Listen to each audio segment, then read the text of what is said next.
Hello everyone and welcome back. Today's Project Ichor video is about ability points. So we were thinking of doing levels quite a while ago.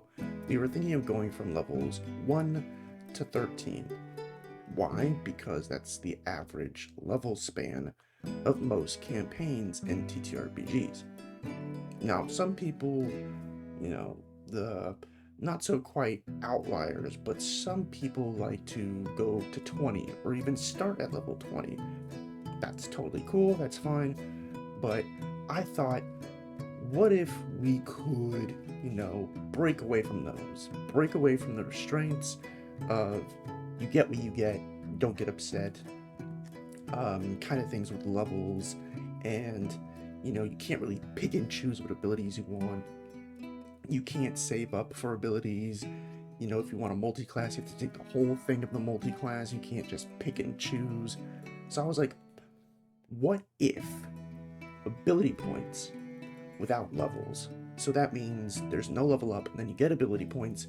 You just get ability points whenever you complete a milestone that the GM feels is good enough to reward you. And what if you could also search for things, and then those things give you ability points, like scrolls of power, discovering new locations, completing quests, getting critical successes, power load criticals, all that stuff.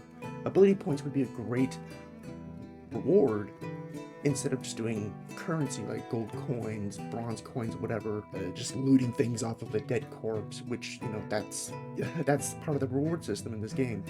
But what if it's just, here you go, here's an ability point, do what you will with it. And the players can go, okay, I have an option to spend it now and get this really cool ability, or I could spend it on an ability of a different class, and I would just get that ability of that class and nothing else. Or I can save up and really think about what to do and to see what my fellow players are going to do with their ability points to see what abilities they're going to grab. So now it's more teamwork. Versus with levels, there is no teamwork because you just get what's there. That's it. You just get it. The teamwork is already done for you. You don't do anything else. Versus with ability points, you gotta be the one to put in the work to actually make teamwork successful. With ability points, it's really up to you. You, the player, are actually playing this. You decide on what abilities you are choosing. There's a bunch of abilities to choose from that aren't even class limited, that they're not restricted to classes and specialties. There's going to be a bunch of abilities that you could choose from that anyone can pick. If you wanted to be like a necromancer that also heals people, you can do that. There are abilities for healing. You can totally do it. That would be really, really interesting. Kind of really cool, where people think that you're this big bad or big mischievous necromancer, but really you're just like the most, amazing, helpful necromancer there is that just heals people. You're the anti-necromancer. You don't want to be a necromancer, but you are it anyways. It's kind of funny. But really, that's the whole point of ability points for this game, is to have players build a team together and to really have meaningful interactions and to really meaningfully build their character, in any way that they want. There are two options for the GM and for the party. The two options are this: when it comes to multi-classing, you can allow your players to pick more than one specialty in their class because it's just ability points instead of levels.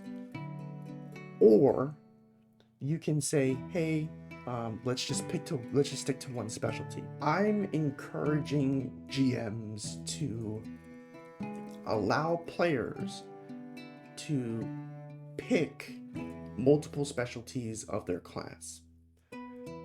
The reason for this is because it allows for great role-playing experiences, but also there is a cap, a limit as to how many ability points you can have. And as you can see here, there's a limit. There's a limit. The limit is 14. That's the highest of the ability point cost for abilities. It only goes to 14. It goes by twos.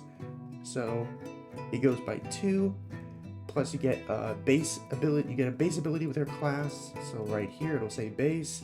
For the Ascendant, it defines Acolyte.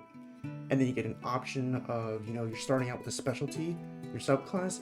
You get an option of Inquisitor, Shadewalker, or Zealous. Get your, first 2 ability points, or when you get your first ability point, you can start looking at, things that cost 2 and really be like, okay, cool. What do I want to get? Do I want to get Judgment Call? Do I want to get Sun's Grace? Do I want to stay in Ascendant? Do I want to stay as that? Or do I want to go to, let's say, Barbarian and pick out Sense of Danger, being able to detect if something bad's going to happen? Do I want to get that? Or do I want to get Vicious Cleave? Do I want to stay in this area? Or do I want to pick a different class and pick that specialty from that place?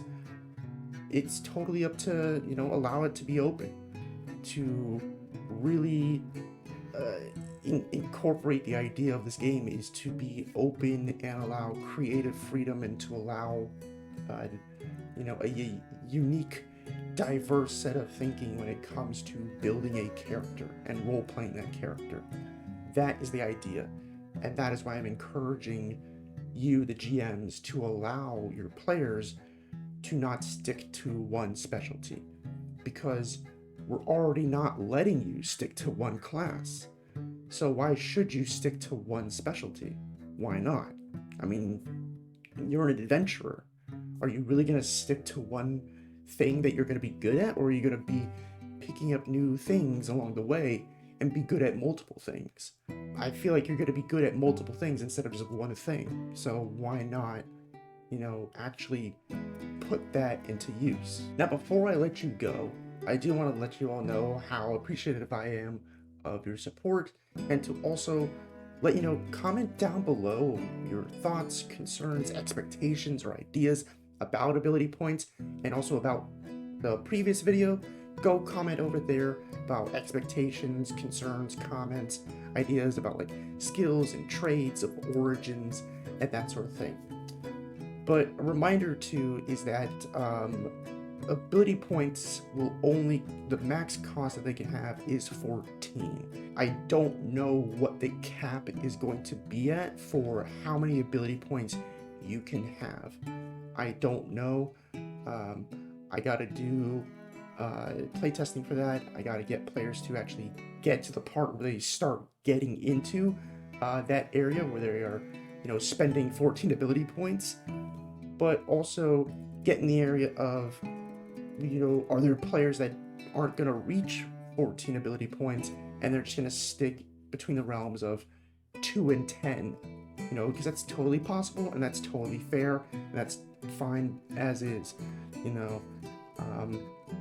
I wouldn't mind reducing the amount. I wouldn't mind doing that. I wouldn't even mind increasing it. It all depends on what playtests say and show when it comes to that kind of information. So again, thank you all so much. Really do appreciate it. You all are awesome. And I will let you go for now. Fara, vikin. SKAL.